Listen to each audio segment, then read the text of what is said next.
We're looking at quite an interesting weekend just here in Texas. We had a shooter. Pretty close to here, about a half hour or so. This is a mall outlet area. Now, I've been to every mall outlet area in Texas, I think, so this is not to be notable, but I have been to this place where this occurred before, and it was... it's just like your typical outdoor giant mall that has over 100 stores in it, it's really an outdoor mall, has over 100 stores, and somebody decided to pull up in all black and just start taking people out. Thankfully, there was a police officer nearby on an unrelated call and came over and ended it relatively quickly, but still a devastating day and a scary day. There was another mall nearby here that had basically something else happened and everyone's freaked out because everyone's on edge. And so they evacuated another separate mall. Turned out to be nothing. But that's the sort of feeling now that people have. And look, it's scary. It is. It's really, really difficult to stop, though. Really, really difficult to stop. Well, we know that he had mental issues, so he probably should have been on medication or, institutionalized. But, of course, it's the gun. It's always the gun. Well, no, also it was the car this weekend. We had 8 people killed, 9 people injured after somebody takes their car and ran into a migrant shelter in Brownsville, Texas.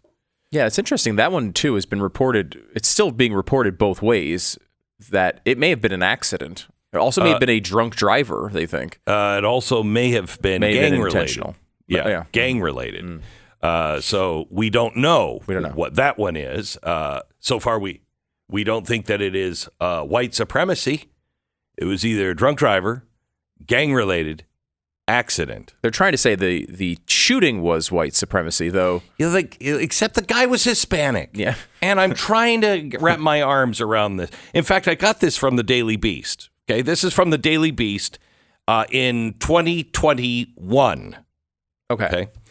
Blah, blah, blah, blah, blah. The FBI began monitoring a Facebook chat group in 2019 called Right Wing Death Squad because of violent rhetoric. Wait, there was violent rhetoric in the group Right Wing Death Squad? Yeah, I know, it's hard to believe. Wow, you can't trust anybody these days. One of the quotes, I have access to 300,000 pounds of ammonia. I just need a container to store it in. Okay, that might be a tip. That might be. Wait, if you don't have a container, where is it? If you don't have a container to store, I have no idea. I'm just carrying it around in my pocket. How does? I don't know. I don't know. This is one of the quotes that we could lift from the court documents that are not filled with expletives about African Americans from one of the men from Arkansas. With the current state of the world, they have become severe pests. They must be eradicated completely and utterly.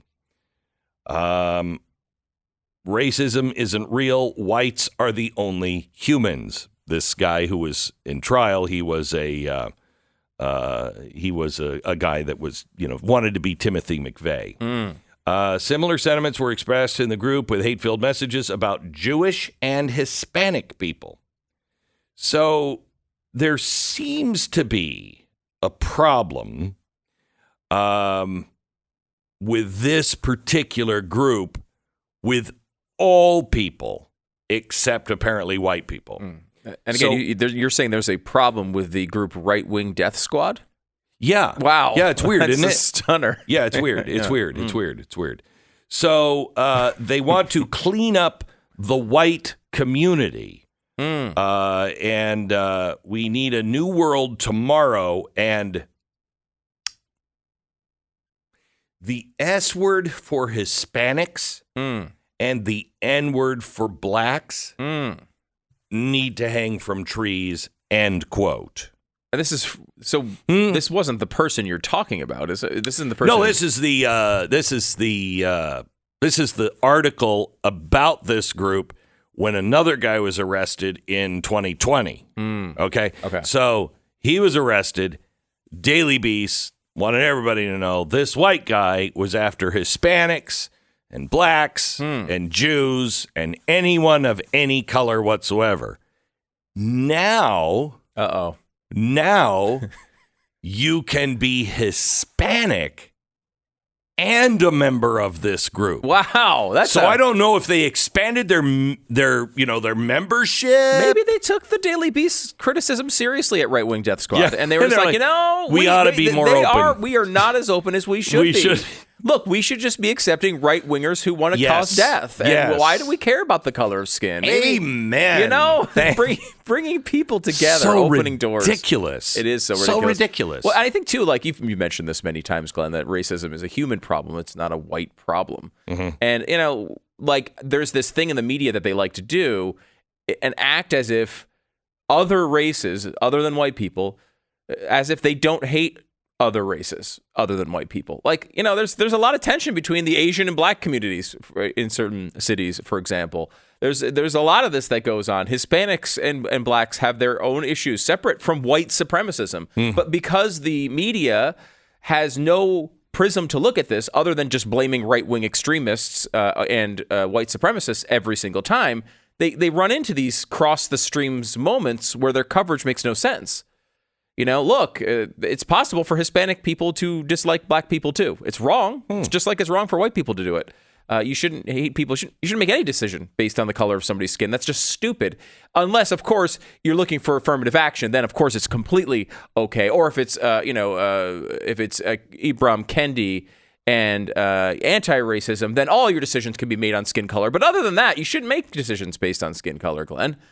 And that's something that we've stood by. I've stood by that principle the entire time here. I know it's changed. I know the trendy thing to do is the opposite. My whole life has been pretty much, don't judge people by the color of their skin, but the content of their character, which doesn't seem to be real popular. But I still stand with it as well, Stu. Now, let me give you let me throw this question out. Do you believe the government and the media? When the media comes out and says, we've scrubbed the internet so you can't see any of this, and then they come out and go, this Hispanic man just loved to be a part of this white power group. It's hard to to trust anything that they're saying on this Correct. stuff, especially when they don't give us the evidence. Yes. And it's strange, too, that so far they have a really good batting average on white supremacists. But they can't find anybody who's bombing a church, or an abortion clinic because, quote, it happens at night. Love that. Tough. It's dark out. It's very dark. You can't see people. Sometimes they wear black. Yeah. Now, they can't seem to find that. They can't find the Supreme Court leaker. Can't find that person. It was dark. They leaked it at night. Did they? No. Okay. So they did it during the day. They did. Well, yeah, they did it during the day, but okay. But maybe the story came out during the day. Maybe it was leaked at night. Okay. You can't. It's daytime someplace in the world. It's always daylight someplace in the world. It's a sphere. So we couldn't find that. We can't seem to get to the bottom of the Hunter Biden thing. But what evidence do we have? And we can't other than see the entire laptop. We can't see the evidence on the Las Vegas shooter. Still don't have a clue on that one. And Nashville. Yeah, that one's weird. Yeah. Can't see that manifesto, even though we have it. Like we can speculate about what the Allen, Texas shooter's manifesto was because they're going to go online. They're going to find some social media posts. But we can't do it here. Not only can we not get the actual information on the Nashville manifesto and see it, they won't even really tell us what's in it. No. There's not even like a, hey, no, but this one, here's what it says. This one, no manifest. This one, they know this Hispanic is part of a huge white supremacist. That's the answer. That's what you need to know. Okay. I'm just trying to get my arms around. Well, let's talk about some real crimes. How about the Marine Daniel Penny? Yeah. Now, we have the full videotape. I don't know if you've seen it yet, but it shows him choking the guy out and then putting him in what is called the recovery position. So he didn't just choke him out like, yeah! He put him in a recovery position. Or, to contrast it with George Floyd, where that didn't end for a very, very long time, this person was obviously trying to bring back the guy he had choked to subdue him during the attack. He was attempting outwardly to make sure he didn't die. Mm-hmm. That's why you have a recovery position. Am I right? I mean, I haven't choked that many people out, but I mean, that's what I understand. That's exactly what it means. Now, there was protests in New York. Lots and lots of protests. Got very dumb protests. We should point out incredibly stupid people saying incredibly stupid things. What? Well, and it's just like this idea that it's murder and, like, look, they may find the New York law does not look favorably on what he did. I don't know. I'm not an expert on New York law, but what I will say... And you know why we're not? Because we moved away from there because we were smart.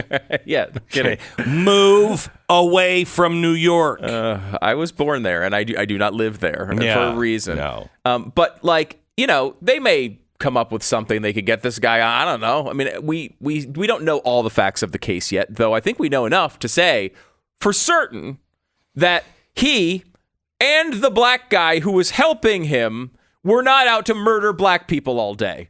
It was not hey, let's go out and just execute black people for no reason as it's being portrayed in the media. And I'm sincerely suspicious of the motivation of the black guy who was actually helping subdue the guy, of his motivation of trying to murder black people that day. It just seems like an odd thing for him to wake up to on his to-do list. That black man is in the same white supremacy Is he in right-wing Death Watch? He is right-wing. Yeah. That's why. Yeah. So, I mean, it's... You know what I'm saying? Mm-hmm, that must be it. It's pretty clear. It's so stupid that they are opening up their roles for volunteers and members. They're just opening up and saying, "Look, we're not going to let all blacks in. We're not going to let all Hispanics in. Just the ones that hate blacks and Hispanics." It's so stupid, and it so exposes the left for what they're doing here. Like, this man meant nothing to them a week ago when he was out on the subways like the lunatic that he was. Sadly, he had all sorts of mental health problems. He had a very long record, over 40 arrests. They kept letting him out anyway. He went through a very traumatic experience earlier on in his life. He saw his mom murdered. Terrible. Look, the guy's had a terrible life. He was a Michael Jackson impersonator. I mean, can you imagine? And then it went downhill from there. Yeah, it really, like, I mean, you don't ever really recover from that. Yeah, like, you just think that once things went downhill there. Like, if you were a Harvey Weinstein impersonator, I would assume business got bad there for a while. And maybe the same thing happened with him. Don't know. Bottom line is, he should not have been on the streets. He should not have been on that subway. He should not have been put in the position where he was threatening people on this train. Mm-hmm. And all of left-wing society and media abandoned him until he was useful. Till that moment, he was useful, which was, by the way, coincidentally, the moment he died.